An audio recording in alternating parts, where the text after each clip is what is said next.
Good morning, Illini. Welcome back to Healthy Illini. I'm your host, as always, Matt Schrock, and we are into 2024. It's really strange to think about. We don't have flying cars yet, but we do have a lot of stuff that's really cool.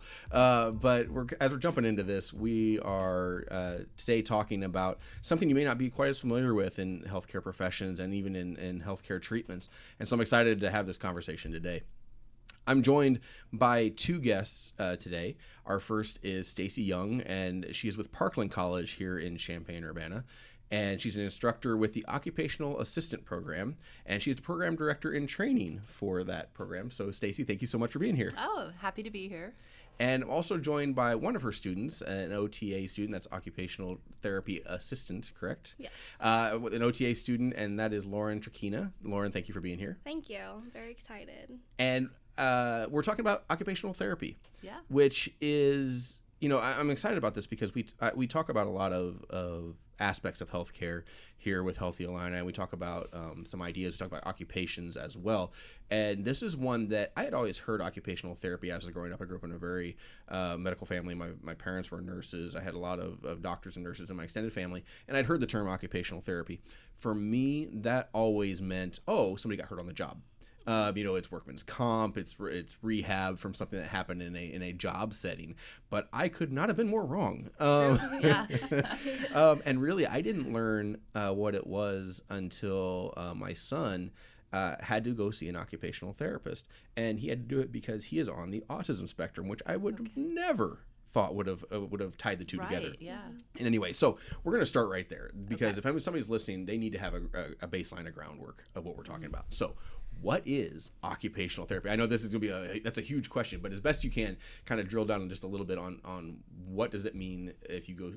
What does occupational therapy mean? Okay. So to understand occupational therapy, you need to be able to understand the meaning of what occupation is. Typically, when we think of occupations, we think of what we do for a living, what we do for jobs. However, it means that occupation is anything that we do during the day that takes up our time. So, really, if you say anything we do during the day, that's that's even wider than we might think it is.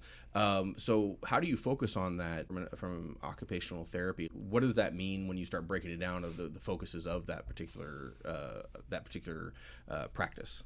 Yeah. So one thing to help people understand occupational therapy, I like to say where it originated. And occupational therapy originated out of the field of psychology after World War I. And nurses were actually working with soldiers in having them do meaningful activities, and they notice how they were healing instead of just exercises. So that's kind of the whole premise of occupational therapy, learning about a person, finding what's meaningful to them, using their daily routines, using their interest to facilitate healing or to facilitate preventing a disease process.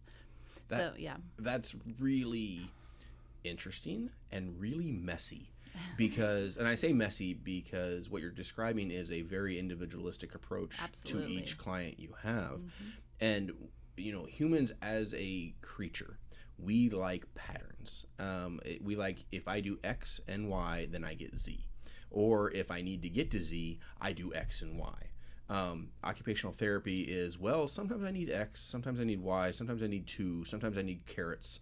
It's a very wide possibility. It can be very daunting. Yeah. I remember in school, I started at University of Illinois in Champaign, here, Urbana-Champaign, found out about occupational therapy and transferred to U of I Chicago, where the program was there at the time, the bachelor's program. But I remember sitting in class and them saying, we're not going to teach you how to be an occupational therapist, we're going to teach you how to think like an occupational therapist. And I thought, I want to know how. But my honestly, goal here is to be one. Yeah. But however, for me, it's the perfect match because I don't like just following protocols. And so that's why it was a perfect career choice for me because I'm really creative. I love humans. I'm fascinated by human behavior, all types of behavior because it's all communication. So for me, it's a great challenge that we have a client and we learn what do they want to do because we respect everyone lives their life differently. So that does bring me to my next question. Is there a common goal in an occupational therapy session? Like, is there a threshold you're trying to meet, Yeah. or is that again individualistic? Yeah, well, that is established after we do initial evaluation. Okay. And that is dependent on the setting that you're working in, the client that, the clientele that you're working in. But when someone has an occupational therapy evaluation, you say, okay, what are areas that need to be addressed? And then what kind of goals are we going to establish? And then you set goals, and then during the session, you work towards those goals. And the goals are really important, too, because we are reimbursed by insurance. So insurance wants measurable goals. They just don't want us hanging out with people, even though we would love to hang out with people and talk to them all the time. Well, that was my next question I wanted to bring on that is, with occupational therapy, is it generally like a short period of time that you see a client, or is this possibly a lifelong kind of situation? So it depends on the setting that you're employed in. For acute care, I would say that you would be with a patient for a week to like 3-ish weeks, possibly. If you're an outpatient setting, that can really vary. The time length of how long you spend with your patient can vary in the sense that it can be to like a month. It could be over a couple years. It depends on the client and what their needs are and what their diagnosis is. Yeah, and with pediatric population, occupational therapies start birth to 3. So the early intervention program, which is a federally mandated program. So we may work with a child, say, that's born with seizure disorder or some type of brain injury, cerebral palsy. We may work with them for 3 years, and then they would transition to school-based occupational therapy. And then the therapist there would work with them potentially, if they need it, until they graduate from high school. Mm-hmm. So it is really dependent on the setting, but also depending on the condition. And that's kind of how I got introduced to it, because again, I said my son was diagnosed with being on the autism spectrum quite young, and so we pretty much jumped into it pretty immediately. And so that was my basis for understanding it a little bit. So we're talking. The advantage and the disadvantage of this is we're talking about the wide range of what occupational therapy can do. The disadvantage is we're talking about the wide range of what they can do in very theoretical terms. Absolutely. Because you have to. I mean, you just do.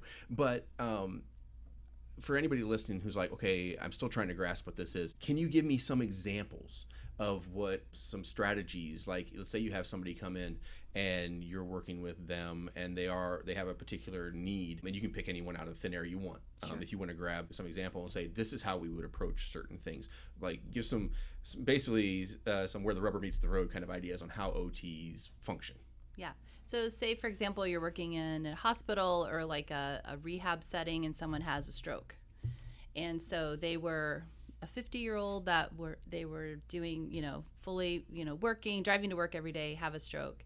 Now they can't move one side of their body as well as the other side.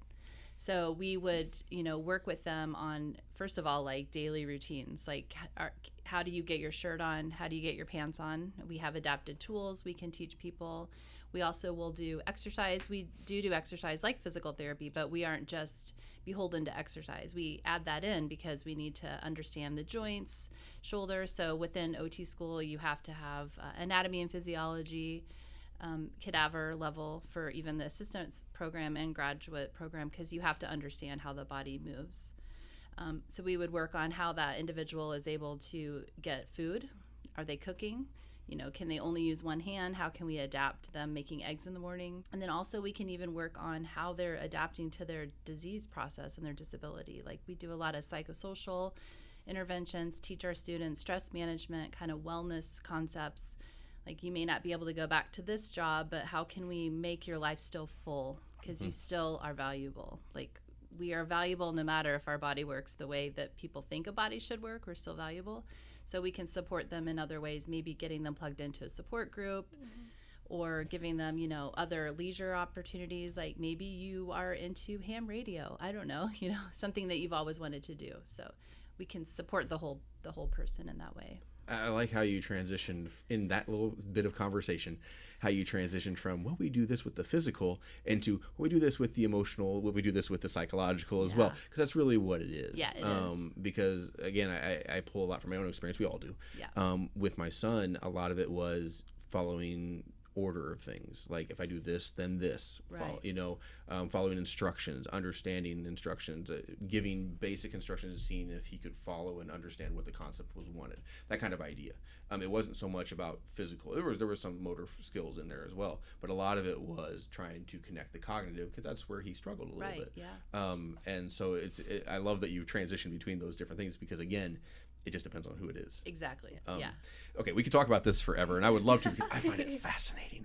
I really do. I think it's a really incredible profession. So thank you to both of you. Kudos to both of you, because I think it's just very underutilized. But it's one of those things that you don't really know it until you need it, and then it becomes very, very, very important. Right, and you're like, where has it been my whole life? Yeah. Or I don't know how to get from point A to B because something happened at point A, and then you come along and say, we'll get you there. Yeah. And so that's a huge part of this. So I was really excited to have this conversation, because I think OTs are really, really kind of this hidden gem in healthcare. So I want to turn to Lauren just a little bit, because I do want to talk about, if somebody's listening, like, this is really cool, and I really think this is something that I could get passionate about. Where do I start? And Lauren, since you're in the program, you're in your second year of this program, I want to talk to you a little bit about what it takes. So if you could share a little bit what it takes to become an OT, what the schooling is, but also kind of your own personal journey, how you came to this realization, this is what I want to do, and how you kind of found it. Okay. So once I graduated high school, I attended Illinois State University for a year. My major was in IT. And I quickly found that it was not something that I was particularly interested in.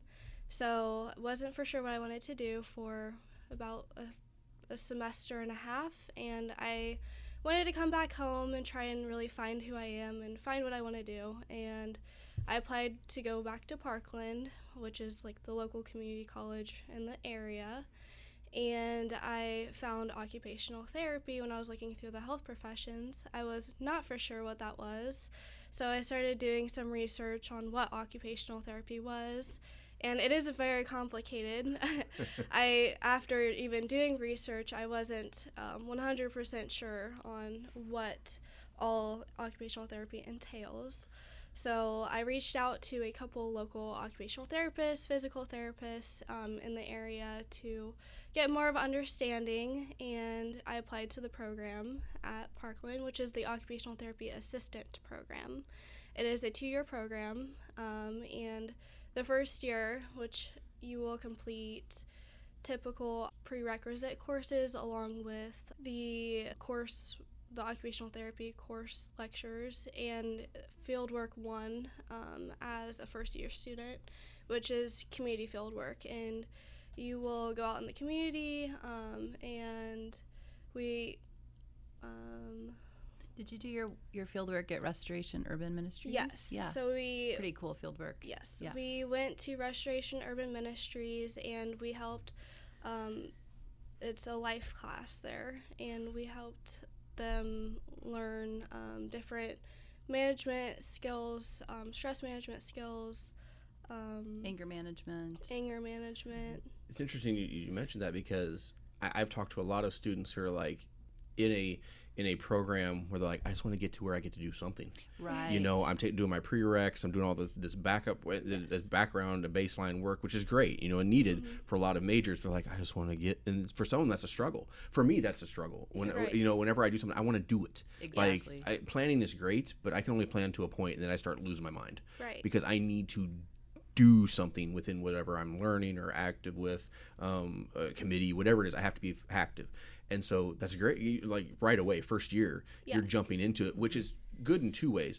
One, if you're that personality that you need to be active, that's great. 2, you find out, is this for me? Exactly. Because I know other students that struggle, that get 3 years into a major, and then they start doing field work or start doing something more. They're like, this is not what I want to do the rest of my life.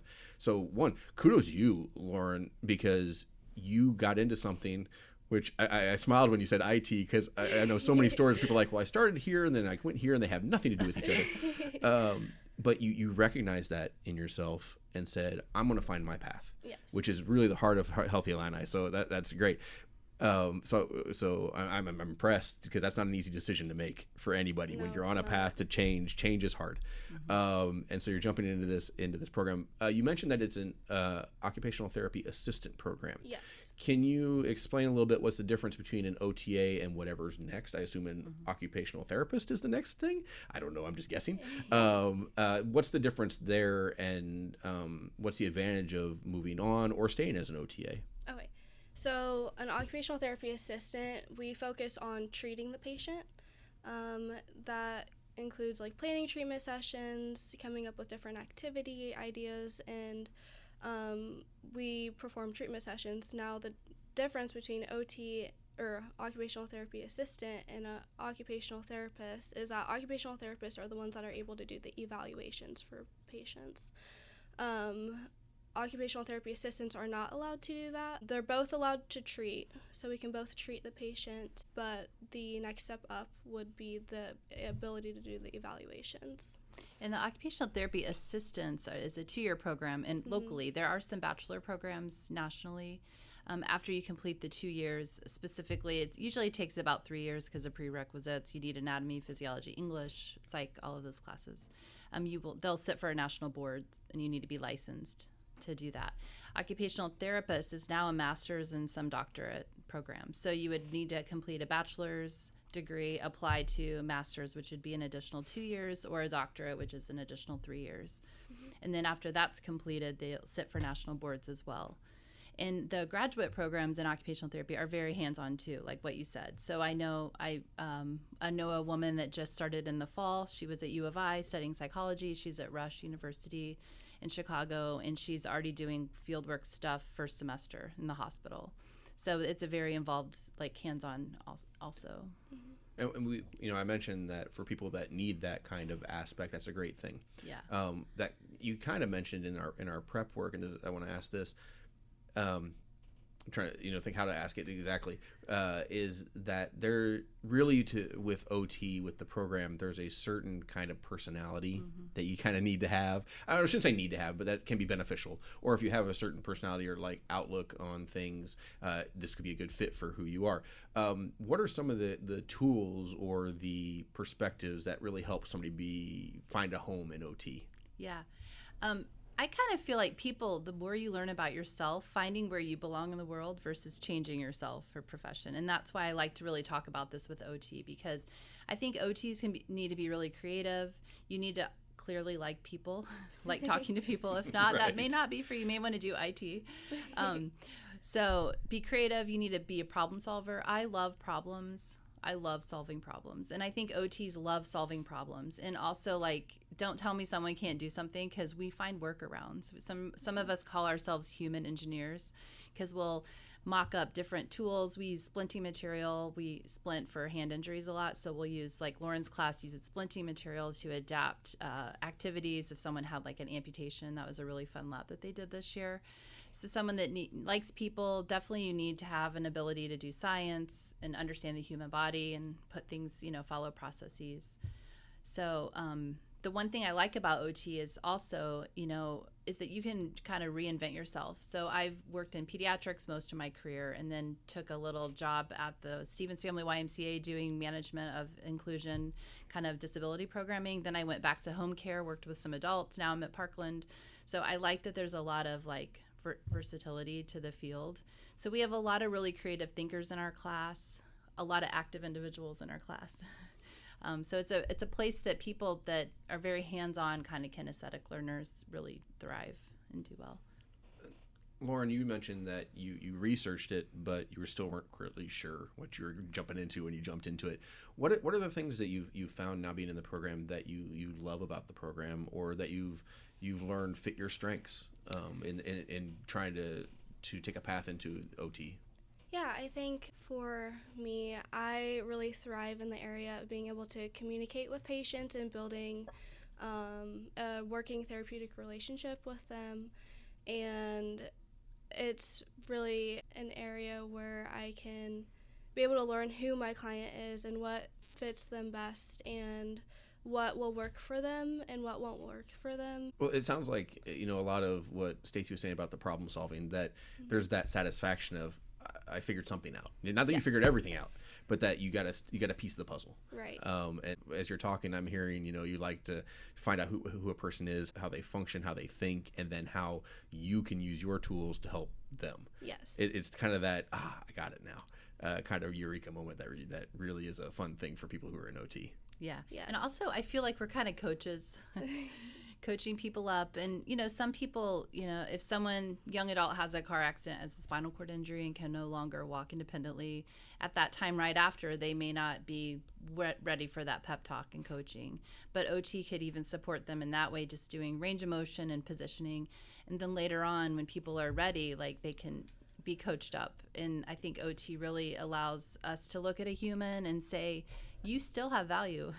Let's adapt this. I mean, it may be a different path than what you were expecting, but really helping people embrace their life and fit in somewhere and give them adaptive responses and tools to do the things that they want to do. And, research shows when people can take care of themselves independently, shocker, they feel better, right? So we really like to empower people to be independent. Unfortunately, we're running out of time. Because again, we could talk about this forever, and I think it's fascinating. I can talk about it for hours and hours and hours on end. But before we go, I did want to just kind of plug a little bit, or have a question, have an opportunity for people to ask questions. If somebody wanted to know more about OT or how to get into a program, or just more information, and they wanted to contact you at Parkland or the program at Parkland, how do they do that? They could email me, syoung@parkland.edu, or you could just do a Google search, Occupational Therapy Assistant program at Parkland College. Another good resource is the American Occupational Therapy Association. We call it AOTA. It's our national organization, and it has a lot of information to the public about occupational therapy. And we'll have some of that information in our bio, as always. So if you're looking for it, you can just click on there and follow that up. But that's what those links are. And so if you have more questions, if you're interested or just want to see what it's about, please follow up on that and check it out.